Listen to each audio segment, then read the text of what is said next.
जी, वो खाना मिलेगा क्या?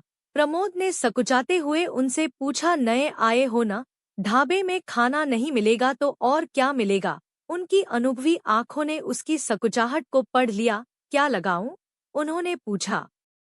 जी, बस ये लोग जो खा रहे हैं। मतलब दाल रोटी। कितने की होगी ये?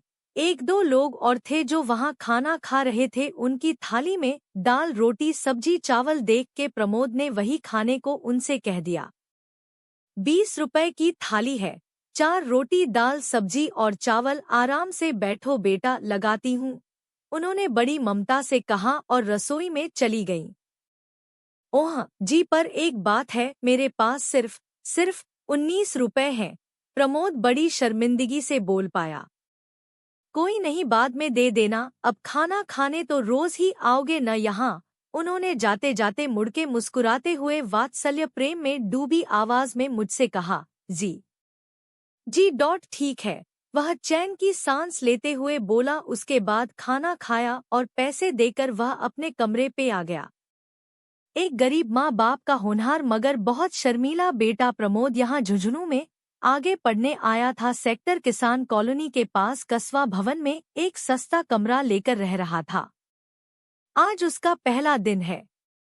तहसील चौराहे। वैसे ये है तो तिराहा, पर इसे चौराहा क्यों कहते हैं किसी को नहीं पता। इसी चौराहे पर ये आंटी का ढाबा है।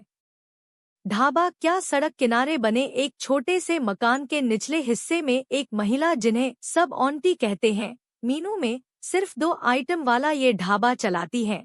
ढाबे में मजबूर मगर मध्यम लोग ही खाना खाने आते हैं, जो सस्ता खाना ढूंढते हैं।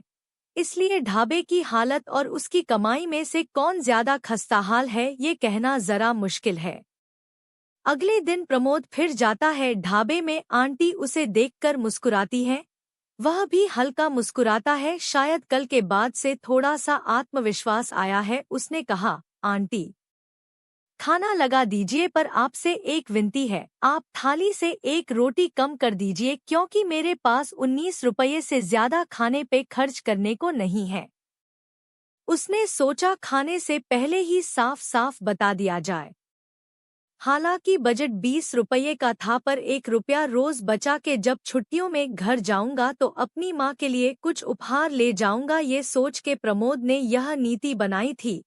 ठीक है, बैठ जाओ, अभी लगाती हूँ, कहकर वो रसोई में चली गई। एक तरफ की दीवार से लगी मेज कुर्सियां पड़ी थी और दूसरी ओर एक दीवार पे जमीन से करीबन 2.5 फुट ऊंचा एक प्लेटफॉर्म बना था, जिसपे चूल्हा बर्तन इत्यादि रखे थे। बस वही रसोई थी। आंटी का कद बहुत छोटा है, जिसकी वजह से रसोई का प्लेटफॉर्म उनसे थोड़ी ज्यादा ऊंचाई पे पड़ता है और उन्हें खाना बनाने के काम में काफी कठिनाई आ रही है। थोड़ी देर बाद वो खाने की थाली ले आईं। अरे, आप तो इसमें 4 रोटी ले आईं। मैंने आपसे कहा। मैं आगे कुछ कहता कि वो बोल पड़ी, देखो बेटा, मैं एक बूढ़ी अकेली औरत बस इसलिए ढाबा चलाती हूँ कि तुम लोगों के साथ मेरी भी 2 रोटी का इंतजाम हो जाए। अब 1 रुपए के लिए क्या तेरा पेट काटूंगी, कहकर उसके सर पे हाथ फेरकर वो चली गईं। ऐसे ही रोज ये क्रम चलता रहा। प्रतिदिन वह आंटी को ऊंचे प्लेटफॉर्म पे बड़ी मुश्किल से काम करते देखता। घुटनों में तकलीफ के कारण बैठ के कोई काम उनसे हो नहीं पाता था। खाना खाता, 19 रुपए देता, कुछ हल्की फुल्की बातें उनसे होती। बस ऐसे ही कुछ महीने बीत गए और फिर आज के दिन वह काफी देर से ढाबे पे आया। अरे, आज बड़ी देर कर दी तूने, सब ठीक तो है? बैठ, मैं खाना लगाती हूँ। आंटी की आंखों में चिंता थी। प्रमोद ने कहा, सब ठीक है, और हाँ, खाना तो खाऊंगा ही, पर पहले आप रसोई में आओ मेरे साथ।